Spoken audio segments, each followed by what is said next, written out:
Hello, good morning po sa inyong lahat. God is good all the time, and all the time, God is good.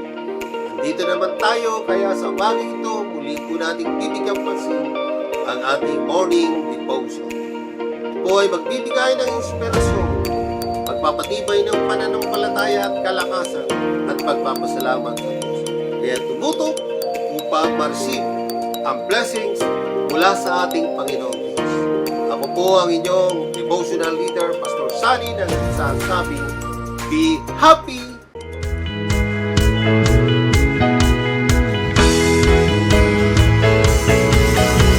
Umagang kay ganda si Jesus ang kasama. Umagang kay ganda si Jesus ang kasama. Umagang kay ganda si Jesus ang kasama. Kasama na si Jesus ang kasama na.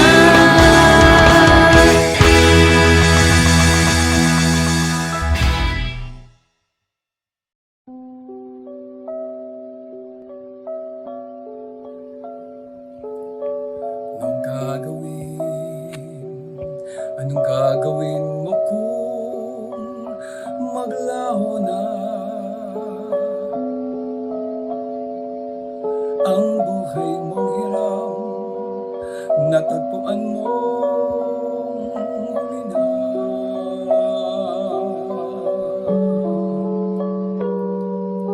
Sapat na nga ba ang minsang tuwa sa dinanas mong pagluha?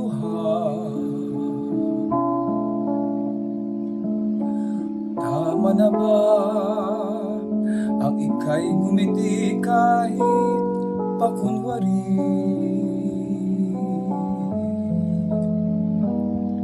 Kay Kristo'y hindi kailan may di ka magsisisi. Pagkat ang lahat ng layunin niya ay pawang kay buti. Mabubuhay ka, kasama niya ika'y ligtas kay Kristo.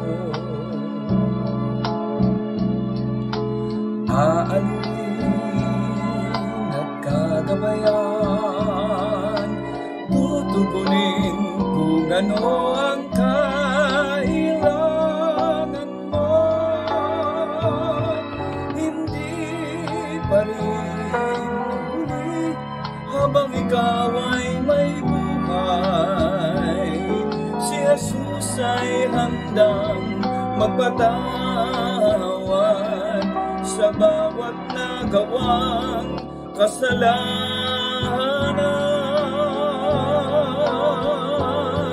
Ang buhay mo ialay ng lubos sa harap ni Kristo, na kaya at kalugod-lugod para sa Kanya. Mabubuhay ka, kasama niya ika'y ligtas kay Kristo. Aaluin at gagabayan, tutugunin kung ano ang kailangan mo. Hindi pa rin huli habang ikaw ay may buhay. Si Jesus ay handang magpatawad sa bawat nagawang kasalanan.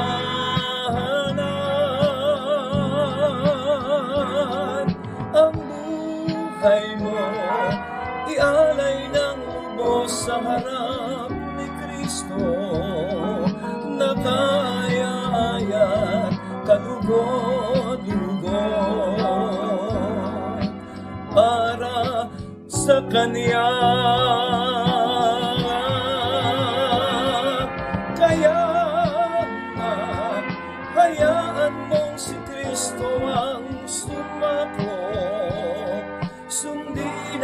kaniyang kalooban habang may panahon.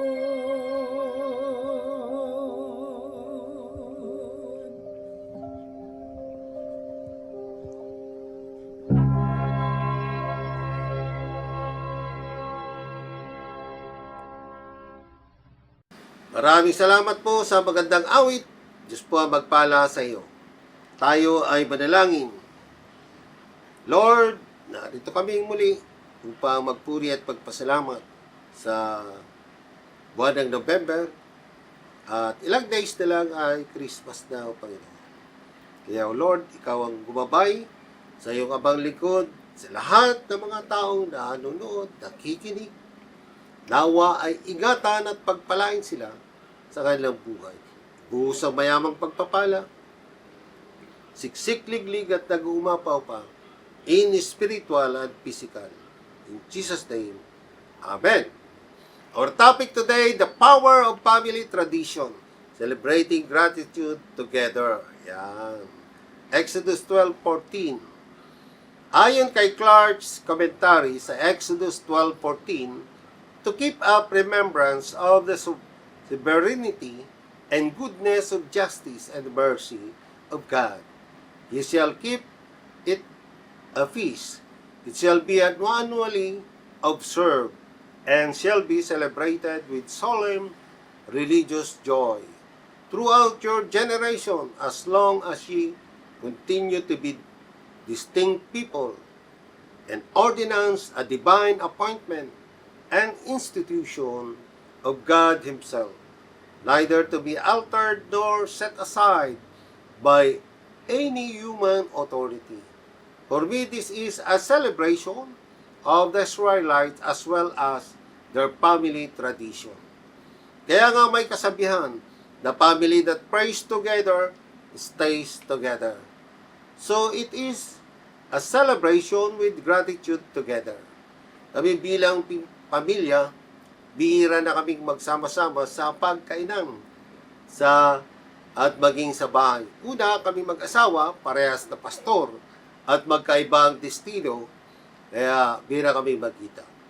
Ang anak ko at pamangkin ay parehong may trabaho at magkaibang oras ang dating sa bahay. Kaya yung sama-samang prayer ay bihira mangyari. Sometime, pag may occasion, ay nagsiset kami ng time at date para magkita-kita. Gumawa rin kami ng group chat para doon madalangin. Brothers and sisters, parang ganito lang yan. Ang pagsamba ay pagsunod at laging magkasama. Kaya ang pakikinig at pagsunod ay laging magkasama. Ang pagdinig ang isang tungkulin ng pagsamba. Hindi natin naririnig kung hindi tayo sumasamba para makapagpasalamat sa Diyos. Kaya nga ang kaligtasan ay hindi lamang para sa iligtas tayo. Ang kaligtasan ay upang dalhin din tayo sa isang lugar ng pagsamba. At ang pagsamba ay dapat masayang gawin bilang mga buhay na sakripisyo na sumusunod sa Panginoon na may pagpupuri at pagpapasalamat. Iniligtas tayo ng Paskwa para sa pagsamba, ang tinapay na walang libadura, at nagpapaalala sa atin ng pagpapakabanal upang mamuhay ng may masunurin sa harapan ng Panginoon para sa kanyang kalwalatian. Iyon ay isang tradisyon ng mga Hudyo dahil naligtas sila sa pagkakaalipin sa Egypt. Nais ng Panginoon na alalahanin natin ang Paskwa o paghahati-hati ng tinapay. Yun po sa ating ngayon ay Holy Communion. Sa gayon ng ating kaligtasan, kaya tayo ay sasamba. Niligtas niya tayo para sa kanyang pangalan. Iyan ang pahayag ng versikulong ito. Paano niligtas ang mga Israelita, gayon din tayo. Ang pagliligtas sa isang tao para sa kapakanan ng pangalan ng tagapagligtas ay nangangahulugan na ang tagapagligtas ng pagliligtas ay upang ang tagapagligtas ay dakilain, purihin, pasalamatan. sambahin at pasalamatan. Ang mga tao ng Diyos ay nasa ilalim ng masamang pamamahala ng mga Diyos ng Ehipto, yung mga Hudyo noon ng time na yun. At nang ihayag niya ang kanyang pangalan sa kanila ng Diyos na si Yahweh, pinalampas ang kanilang mga kasalanan, pinatawad, at inilabas sila sa Ehipto. Sila ay magiging kanyang mga ambassador habang sila ay sumasamba sa kanya at pararangalan siya bilang banal na Diyos. Ang pangunahing concern ni Moses sa Numbers o sa mga bilang 14, verse 16 to 18, magandang balita, sabi ganito ay ganito. Nilipol ninyo ang Israel sa ilang sapagkat hindi niyo sila kayang dalhin sa lupaing ipinangako ninyo sa kanila. Verse 17, kaya nga sinasamo kong minsan pa ninyong ipakita ang inyong kapangyarihan tulad ng sinabi ninyo nung una. Verse 18, si Yahweh ay hindi madaling magalit, mahabagin at handang magpatawad.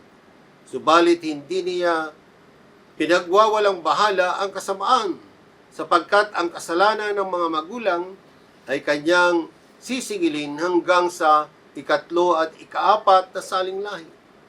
Naunawa ni Moses ang pagsamba sa Panginoon ay nakataya.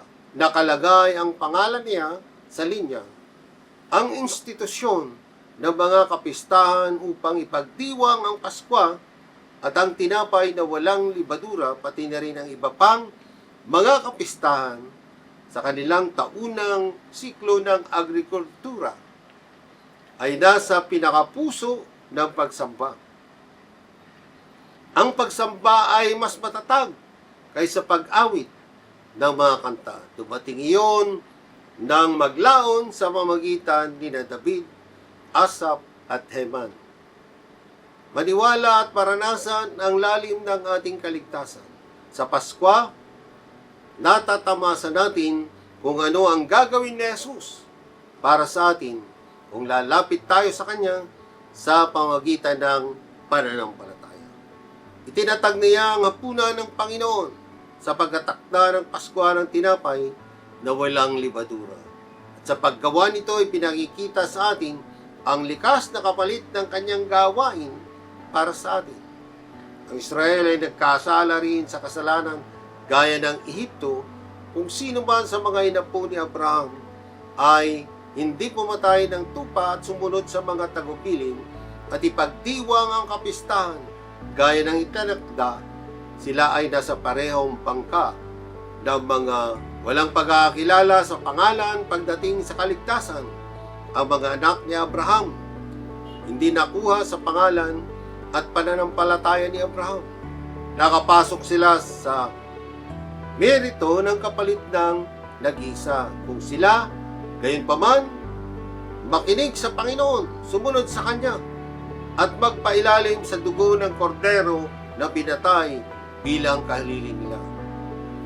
Mapapawi ang kanilang kasalanan hanggang sa dumating ang kordero ng Diyos na nag-alis ng kasalanan sa mundong ito at magbabayad ng buo. Yun po ang si Jesucristo na nag-alis sa ating mga kasalanan. Maniwala na pagpapakabanal na ginawa sa pagsunod ay ang sukatan ng iyong pagiging disipulo. Ang Israel ay sumamba, pagkatapos ay sumunod.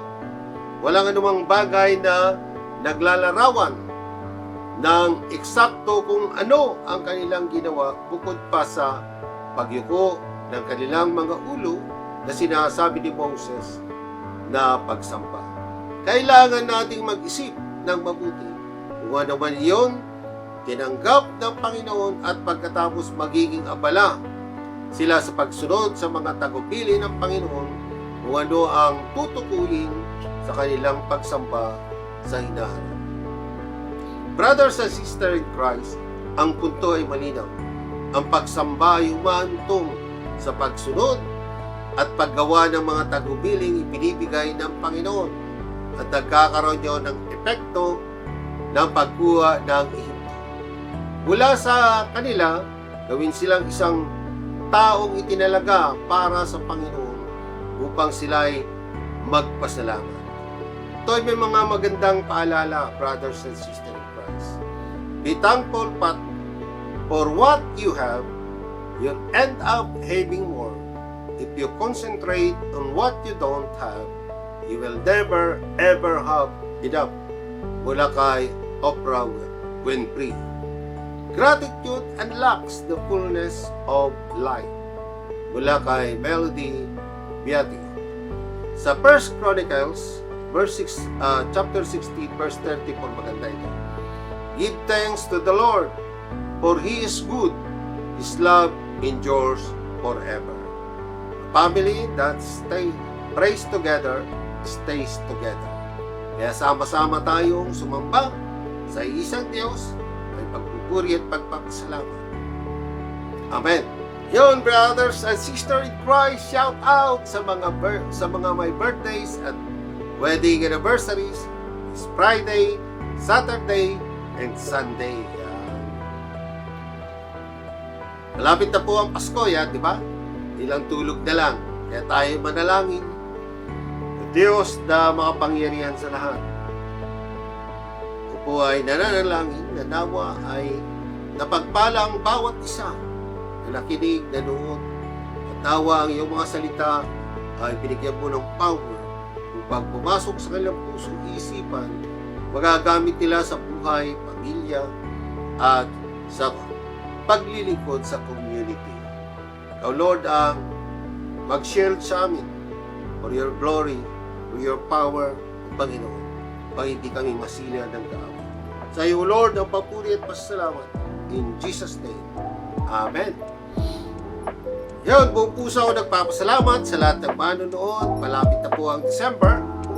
Yan, tayo po ay ilang tulog na lang. Pasko na naman, ano po. Brothers and sisters, dumating na ang oras upang tayo pansamantalang magpapaalam sa ating morning devotion.